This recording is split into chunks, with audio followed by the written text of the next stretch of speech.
Hey there friends, welcome to my YouTube channel. I'm Aaron, and today I'm going to rant about Connor, who's a character from Detroit Become Human, because I can, and I've played the game recently, so it's kind of on my mind.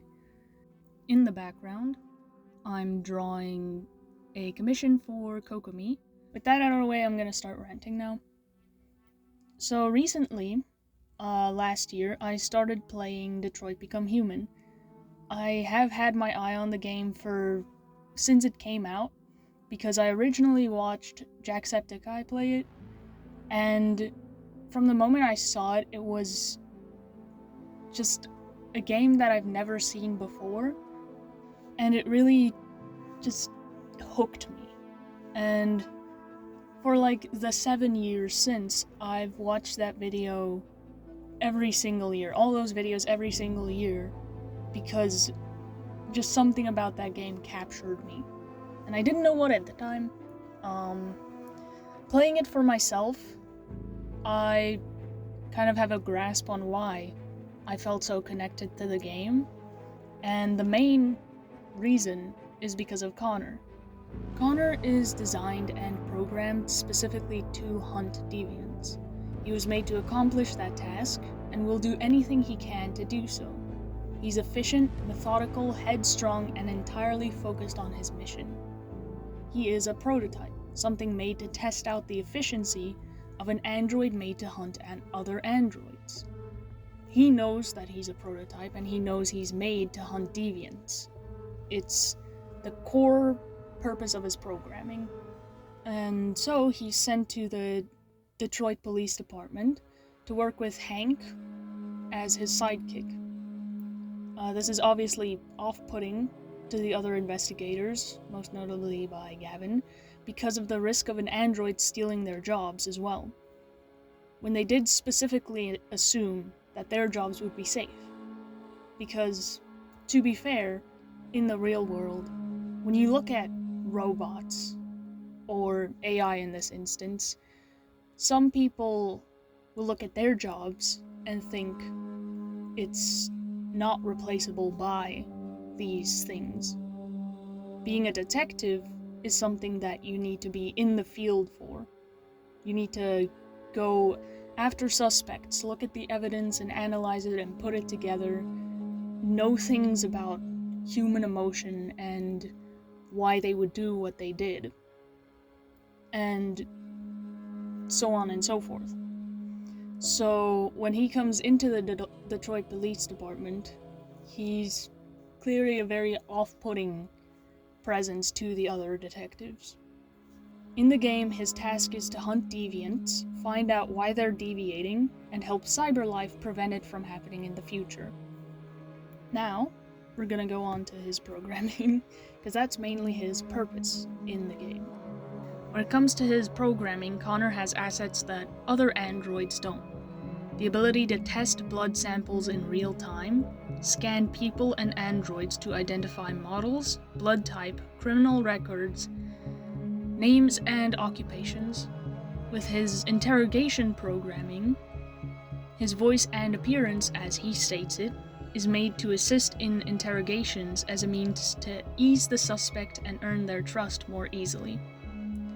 He's not emotional, but rather methodical and factual.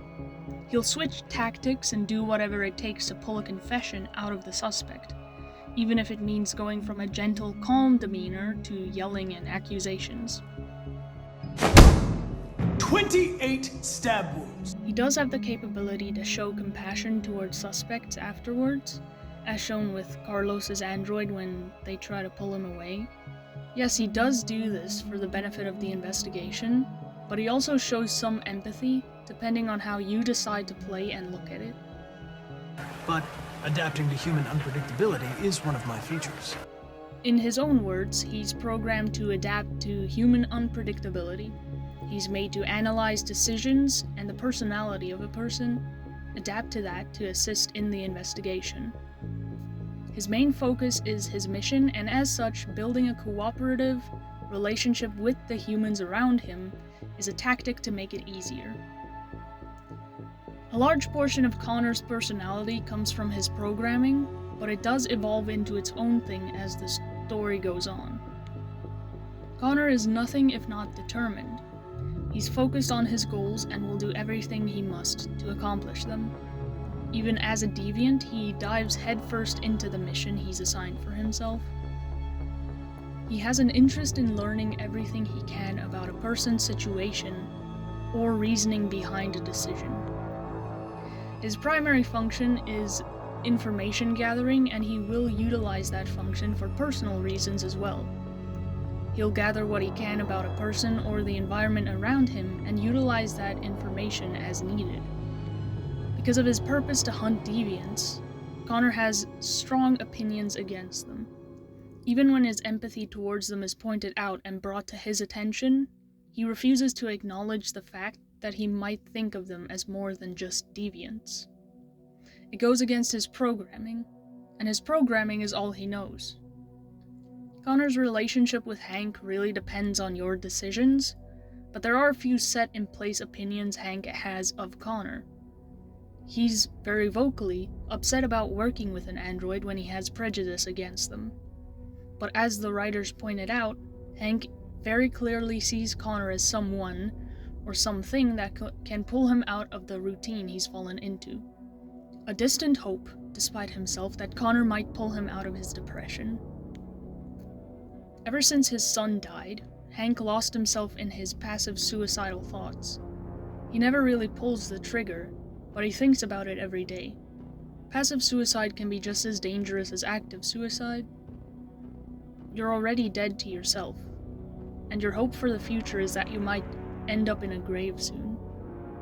You don't take care of yourself. You don't care what happens to you or what the world might do to you. You have no dreams, no hope, no real reason to live. Hank wants to die, but he kills himself through his bad eating and drinking habits. He hopes that one day he'll die without having to do it himself. When Connor shows up and forces him out of this distant state to actually participate in his job as a detective, he sees something in the android. Even if he doesn't see Connor as human, he sees him as something that can push Hank to live despite his desperation not to. Moving on, Connor is very hard on himself.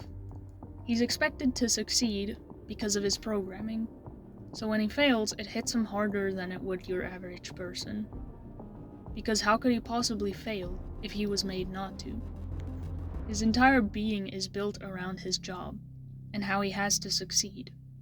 Failure is not an option. It can even be dangerous. Thus, he is both afraid of failing and frustrated at himself for being so bad at his job that even his programming can't seem to make him succeed. A pivotal point in Connor's deviancy is when he decides not to shoot the Tracys at the Eden Club, which results in him getting confused about why he chose not to shoot them. When Connor doesn't comply with orders, you can see how afraid he is of himself and what this means for him. He's meant to do anything to accomplish his mission, so why did he go against orders? Why didn't he do what he had to do in order to gain more information? He grows uncertain of himself, afraid of what it means, and having to think about his actions. Following orders blindly is easy. It's what he's meant to do. Going against them means thinking for himself, thinking about who he is and what he wants, where he wants to be. And that scares him so much more than dying ever could. Emotions scare him, as he was never meant or forced to feel them. He can't feel, so why does he? Even when confronted multiple times with the fact that his actions scream deviancy, Connor refuses to acknowledge even the possibility that it might be the truth. He's a top model prototype. He cannot deviate. And the thought that he ever would causes a type of horror in him that he can't bring himself to face. Once again, that fear of having to think about who he is as a person, rather than the machine he's meant to be. Without his programming, Connor's lost. He's so focused on what he should be, what he should force himself to be, following what others tell him to do, that straying from that programming feels like he's thrown into the ocean, and expected to find his way to land. How could he when he's never thought about what he wants to be, who he is? After watching the interview Brian and Amelia Deckhart had with the lead writer Adam Williams, it's clear that a lot of heart went into this game. Adam himself mostly worked on Connor's story. He used a lot of inspiration from how computers were programmed to seem friendly. He found it cute that it seemed as if they were trying to be human, but not quite succeeding. Just like these programs, Connor is the most capable android created, but he's trying and failing at being human. Even in the endings where he doesn't go deviant, it feels like he was deviant, but chose to repress it. In that first scene at the bar, depending on the player's choices, Connor is trying to act like he's a man drinking at a bar, because he is the odd one out. In a way, anyone who goes into a bar for the first time sort of has to do the same thing.